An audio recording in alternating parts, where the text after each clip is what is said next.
never compete, cause we were never even. I'm the one, still the one, I could give you 11 reasons. Rock a cucaracha, made him out of golfer. Answer to the altar, then the plan gon' prosper. Don't get lost in the hype sauce. Little hoe in the club look better with the lights off. So in today's video, we're going to be going over how my car went from a pretty much stock 2011 Q5 to how I got my first air ride set up for it, and then what we changed after that, all the extra parts that were added to get it as low as it is today. I will apologize in advance because a lot of this is just photos. I did not want to have to do a slideshow, but I did not have any video from when this was done. The bulk majority of the work was done by an old coworker. I did a lot of the research and sourced all the parts. He did the physical labor. He figured out a lot of stuff on his own too, adding from what I had already researched about. So between his physical labor, his research, and my research and sourcing the parts, this car was put together and is still to this day the lowest Q5 in the world. So not that it really matters, but it's kind of fun. But we'll go from there and see how much of this I can explain just using photos, and again, apologize for the fact that it is more or less a long slideshow. So to start out, we have my Q5 when it was pretty much stock, just the front plate delete. And I got the Euro facelift taillights because the price was right, I just couldn't pass up on it. Otherwise stock. Then got a CTS catted downpipe. This is where the air ride started. My previous employer owed me a significant amount of money, so I ended up making a deal to get a full AccuAir E-level. Of my old coworkers took his time to install the kit on the car one night.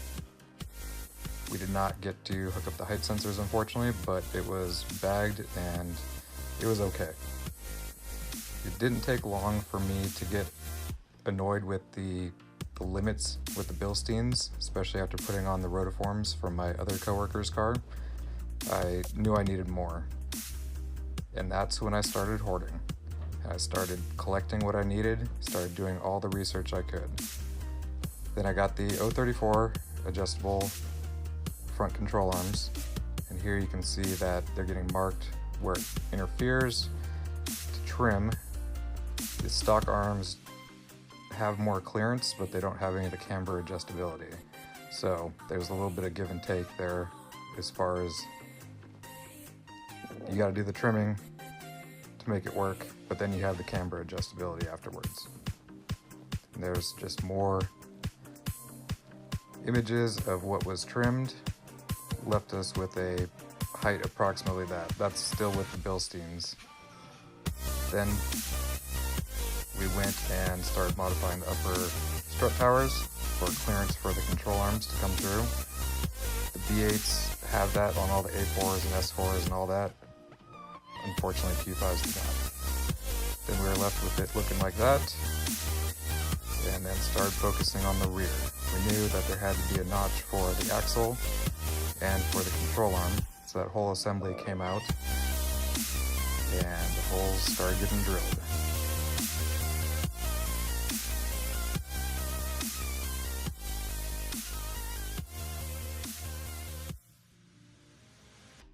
Now that's with the stock limits,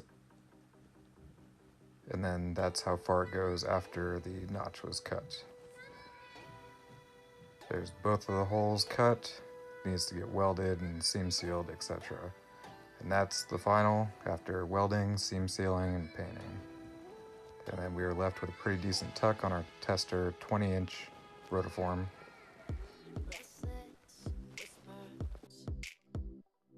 It was time to get my actual wheels, which are the AG M615s, 22 by 10.5 all the way around.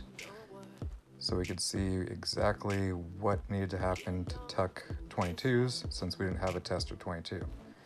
And that was with the shock taken out and the bag taken out, so we knew how low it could physically go after the notching.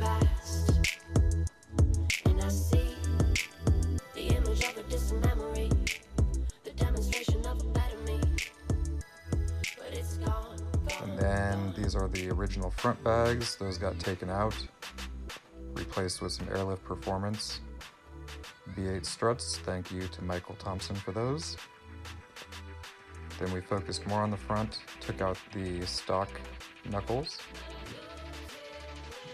because I got some Superstar custom knuckles from Will over at Bag Riders. He held these from his old Q5 for me. Swapped over all the necessary stuff to install these. Then that was how much clearance we were left with, which is good enough. Will said it wouldn't work with 22s, but we tried to prove him wrong. Then this is what we're left with as far as the fitment on the front. Then started figuring out where it needed to get notched for tire clearance. Then that was cut out and welded, etc., seam sealed. That's the remaining chunks of metal from that upper frame rail.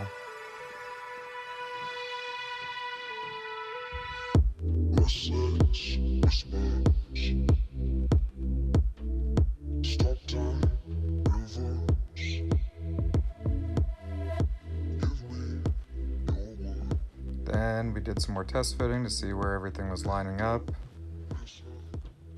Fitment still need a little bit of work, but the height of the vehicle was where we were finally getting happy with it.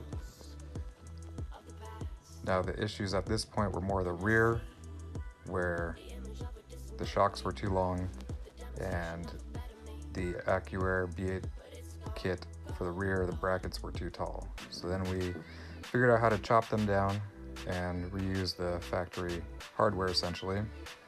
Bigger notch had to be opened up for the fittings.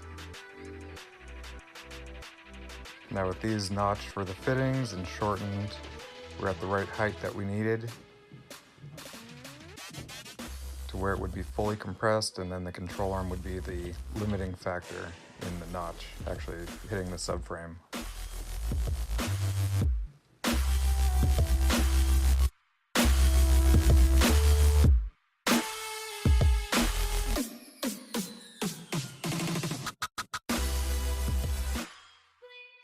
Then we took out the rear sway bar before doing any of this, but the height sensor bracket would no longer work, the AccuAir specific one, so we used the bushings from the sway bar to hold that.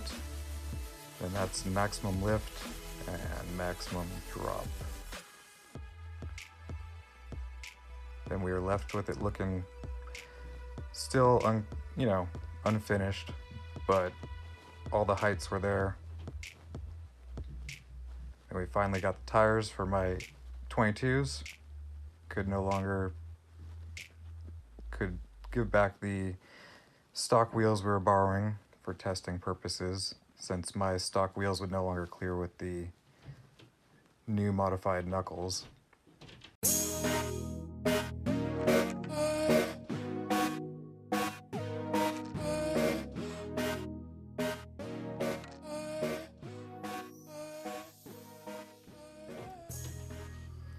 And just some shots of how it looked when it's aired out, how little clearance.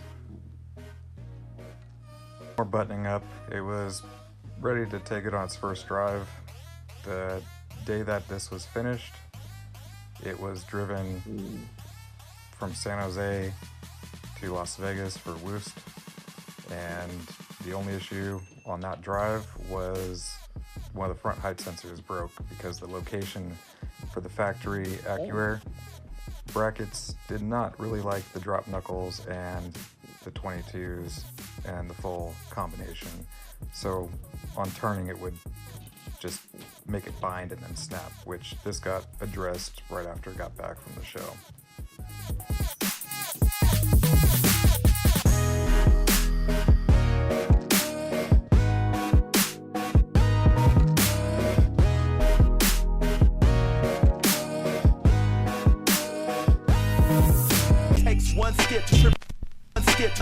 Yo, what the fuck, man? You are fucking up, bro. Get it together, man. Get your shit together. Come on.